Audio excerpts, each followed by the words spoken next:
ನಮಸ್ಕಾರ ಸ್ನೇಹಿತರೆ, ನಮ್ಮದು ಶ್ರೀ ಸಪ್ತಗಿರಿ ಮನೆಮದ್ದು ಚಾನಲ್ ಮುಖಾಂತರ ಅನೇಕ ರೀತಿ ಎಪಿಸೋಡನ್ನು ಕೊಡ್ತಾಯಿದ್ದೀವಿ. ಸ್ನೇಹಿತರೆ, ಈ ಒಂದು ಹೂವು ನೋಡಲಿಕ್ಕೆ ಅಷ್ಟು ಚೆಂದ.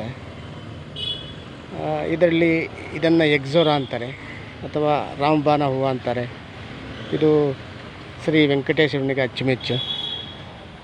ಆದರೆ ಇದರಲ್ಲಿರುವಂತಹ ಔಷಧಿ ಗುಣಗಳನ್ನು ಅದ್ಭುತ, ಭಾರಿ ಅದ್ಭುತ. ಇದು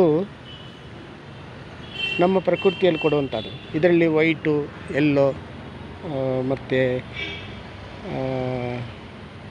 ಪಿಂಕ್ ಇದು 3-4 ಕಲರ್ ಬರ್ತದೆ. ಅರೇಂಜಲ್ಲಿರೋದು ತೋರಿಸಿದ್ದೀನಿ.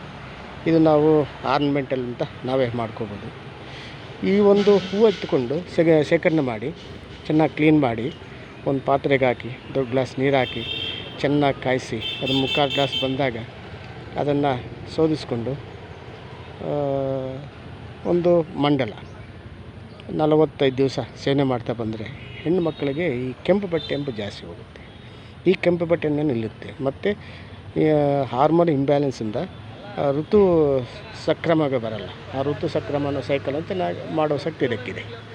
ಅದಲ್ಲದೇ ಮತ್ತು ಈ ಒಂದು ತೊಂದರೆ ಇದ್ದವರು ಆಸ್ಪತ್ರೆಗೆ ಹೋದಾಗ ಅದೇನಾಗುತ್ತಂದರೆ ಅಲ್ಲಿ ಸ್ಟೆರಾಯ್ಡ್ ಅಂತ ಇಂಜೆಕ್ಷನ್ಸು ಕೊಟ್ಟು ಏನಾದ್ರು ಕೊಟ್ಟು ನಿಲ್ಲಿಸಿ ಮತ್ತೆ ಬರ್ತದೆ. ಅದು ಆ ತೊಂದರೆಗಳನ್ನು ನಿವಾರಿಸ್ಕೋಬೇಕಂದ್ರೆ ಈ ಗಿಡವನ್ನು ಪ್ರತಿಯೊಬ್ಬರು ನೆಟ್ಟುಕೊಂಡು ಆ ಹೂವನ್ನು ಸೇವನೆ ಮಾಡ್ತಾ ಬಂದು 45 ದಿವಸ ಒಂದು ಮಂಡಲ ಅದು ಆ ಒಂದು ಕಾಯಿಲೆ ಎಂಬುದು ಕಲಿಸ್ಬೋದು ಸ್ನೇಹಿತರೆ.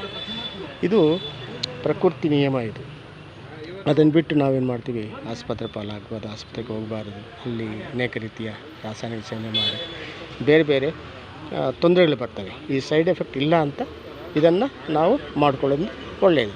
ಇದರ ಮುಂದಿನ ಎಪಿಸೋಡಲ್ಲಿ ಇನ್ನೊಂದು ಒಂದು ಕಾಯಿಲೆಗೆ ಏನು ಅಂತ ತಿಳಿಸ್ಕೊಡಿ. ನಮಸ್ಕಾರ ಸ್ನೇಹಿತರೆ.